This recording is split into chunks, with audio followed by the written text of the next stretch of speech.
ગામ તાલુકાના ઉચોસણ પ્રાથમિક શાળામાં બાળ સંસદની ચૂંટણી યોજાઈ. બાળકો દ્વારા જોરશોરથી પ્રચાર કરવામાં આવ્યો. ઉચોસણ પ્રાથમિક શાળામાં ઈ વોટિંગથી મહામંત્રી પદ, પ્રાર્થના મંત્રી, સફાઈ મંત્રી અને મધ્યમ ભોજન મંત્રી જેવી વિવિધ 4 હોદ્દાઓની ચૂંટણી યોજાઈ હતી, જેમાં 15 ઉમેદવારો વચ્ચે કાંટાની ટક્કર જોવા મળી હતી.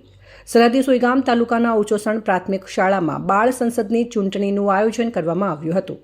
સોમવારના રોજ યોજાયેલી આ ચૂંટણીમાં 4 હોદ્દાઓના પદ માટે 15 જેટલા વિદ્યાર્થીઓ ઉમેદવારી નોંધાવી હતી અને ચૂંટણી પ્રક્રિયામાં આધુનિક ટેકનોલોજીનો ઉપયોગ કરવામાં આવ્યો હતો. વિદ્યાર્થીઓએ વોટિંગ મશીન દ્વારા મતદાન કર્યું હતું અને આ ચૂંટણી દરમિયાન વિદ્યાર્થીઓ વિવિધ ભૂમિકા નિભાવી હતી.